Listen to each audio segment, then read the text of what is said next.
Hello friend, જય શ્રી કૃષ્ણ. કેમ છો? આઈ હોપ તમે બધા મજામાં હશો. ઈલા ફેમિલી બ્લોગમાં તમારું સ્વાગત છે. एक सेठ जी थे, बड़े लोभी, 1 रुपया खर्च नहीं करते थे। और जब कभी भी त्योहार आते थे तो अपनी पत्नी बच्चों को मायके भेज देते थे उनके, ताकि खर्चा ससुर जी का हो, मुझे ना करना पड़ जाए। और तो और जब बच्चों की छुट्टियां होती तो भी बच्चों को ही पता था कि अब क्या आ रही है, दीपावली आ रही है, तो पिताजी नाना जी के यहाँ जाना होगा। बोले हाँ बेटा, और तो वहीं तो जाना है, खर्चा उन्हीं का ही होगा, पटाखे वटाखे हम तो लाएंगे नहीं। होली आ रही है, पिताजी नाना जी के यहाँ जाना। बोले हाँ बेटा वहीं जाओ। ऐसी स्थिति उनकी, इतने लोभी। उनका एक मुनीम था, पैसे की कोई कमी नहीं, लेकिन खर्चा 1 रुपया नहीं करते थे। उनका एक मुनीम था जो उनका पूरा लेखा जोखा रखता था, और महीने में कितना खर्चा हुआ वो बताता था। वो बोल देता था कि इस महीने में 1500 रुपये खर्च हो गए। तो फिर मुनीम का सेठ जी कहते थे कि मैं तेरी तनख्वाह तुझे तब दूंगा जब तू अगले महीने में 1400 पे लेके आए, 100 रुपये और कम कर खर्चे में। इतने लोभी, 1 रुपया खर्च नहीं, धर्म के नाम पे तो बिल्कुल करते ही नहीं थे। एक दिन शरद पूर्णिमा थी, बच्चे सब नाना के यहाँ गए हुए थे।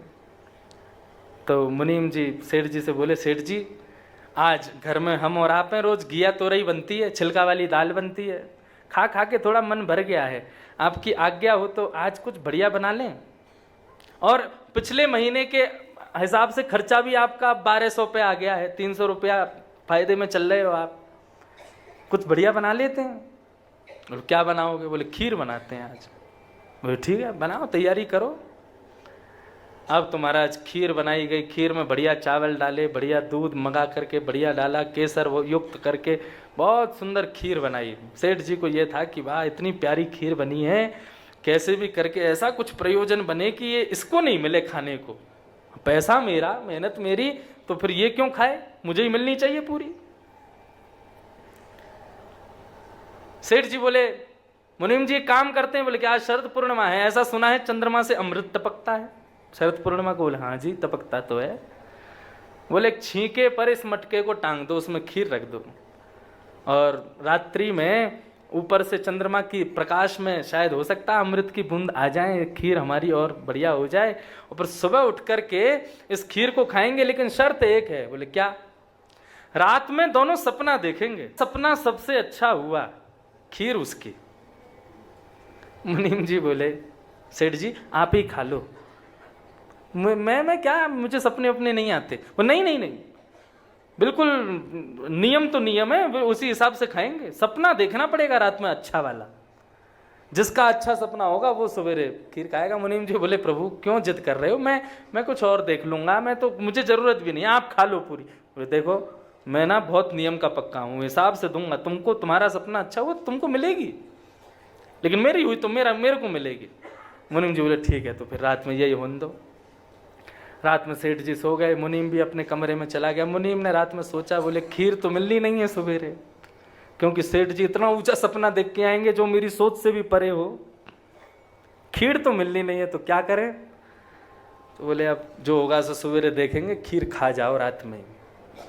और मुनीम उठ करके गया, छींके से खीर उतारी, पूरी खीर खा गया, और खीर खा करके बिल्कुल चाट करके एक बूंद नहीं छोड़ी, उसको बर्तन को धो धा के बिल्कुल एक दाना उसमें ना रह जाए, और यथावत जहां टंगा था वहीं रख करके मुनीम सो गया। अब सुबह जो होगा सो देखा जाएगा। प्रातःकाल सुबह हुई, स्नान करके दोनों बैठ गए, छींके पे अभी खीर टंगी है ऊपर। मुनीम जी बोले, सेठ जी बोले हाँ मुनीम जी बताओ, सपना देखा रात में? बोले अरे सेठ जी मैं क्या बताऊं, मैं तो बहुत बुरा सपना देखा। बोले मेरा बहुत अच्छा था। बोले आपने क्या देखा?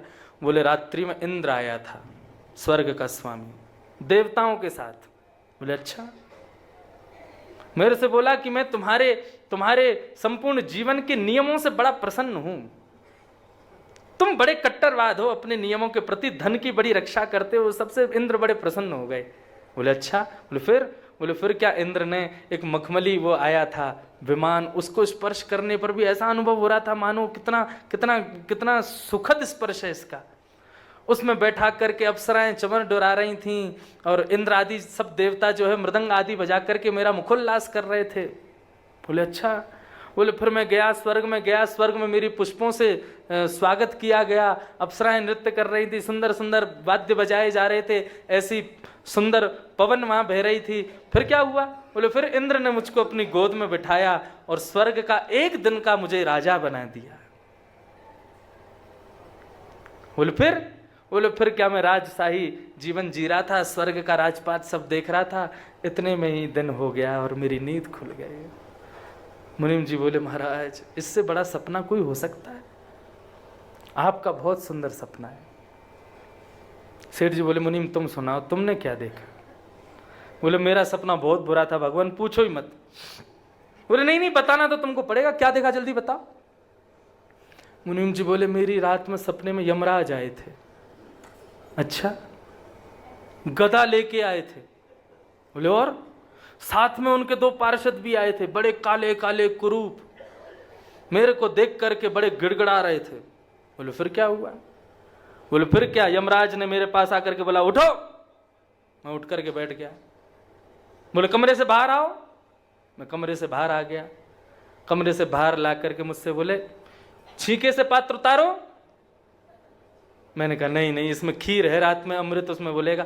तो उनके पार्षदों ने पकड़ लिया, बोले कि तुझे अभी नरक में ढकेल देंगे हम, उतार इसको नीचे। बोले मैंने उसको नीचे उतार लिया। बोले फिर? बोले फिर यमराज गदा दिखाने लगा, बोले इसको खा। सेठ जी बोले फिर? बोले मैंने बहुत मना किया कि नहीं मैं नहीं खा सकता, अभी इसमें अमृत की बूंद गिरने वाली है, सुबह सेठ जी का सपना सुनेंगे फिर उसके बाद खाएंगे। यमराज ने मुझ में 2 गदा मारी, बोले खा नहीं तो तुझे जान से मार दूंगा। मैंने वो खीर खाई। बोले फिर क्या हुआ? बोले फिर बोले बची हुई चाट जा। मैं चाट गया। बोले फिर क्या हुआ? बोले फिर और गदा दिखाई, बोले इसको धो दे, बोले इसको टांग दे छीके पे। मैंने टांग दी वहीं पे। बोले फिर क्या? बोले जाके सो जा, उठना नहीं सुबह तक। मैं जा करके सो गया। सेठ जी बोले सच में ये हुआ था? बोले हाँ यही हुआ था। सेठ जी बोले जल्दी छीके से उतारो इसको। ऊपर से उतार करके देखा तो वो बिल्कुल मजी हुई धरी थी। बोले सच में हुआ था ऐसा? बोले हाँ। तुमने मुझे क्यों नहीं उठाया? बोले आप तो स्वर्ग में बैठे थे भगवान, आप स्वर्ग का राज भोग रहे थे, मैं कैसे उठाता आपको? ये है संग्रह वृत्ति लोभ। लोभ पाप को जन्म देता है। इसलिए धन के प्रति पुत्री भाव रखो, वो लक्ष्मी पुत्री मानो या गुरु स्वरूप मानो। देखो पुत्री बड़ी होने पर उसका विवाह किया जाता है और गुरु की सन्निधि में रहने पर गुरु के वचनामृतों का भी प्रचार किया जाता है, उसको दूसरों तक पहुंचाया जाता है। हमारे संप्रदाय में लक्ष्मी गुरु स्वरूप है, जितना हो सके लोगों तक उसको पहुंचाओ। धन का फल क्या है? धर्म।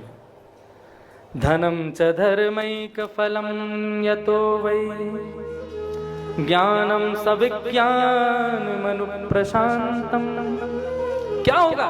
कितनी अच्छी बात कह रहे हैं। बोले जब धन का फल धर्म होगा ना तो उससे क्या होगा? जीवन में शांति आएगी। हम लोग भागते हैं सुख के पीछे, लेकिन भगवान गीता में कहते हैं मानव को सुख नहीं चाहिए, मानव को जीवन में शांति चाहिए। हमें लगता है कि हम सुख के लिए कर्म करें, भगवान कहते हैं सुख नहीं शांति। और शांति किससे मिलेगी? त्यागात शांति अनंतरम।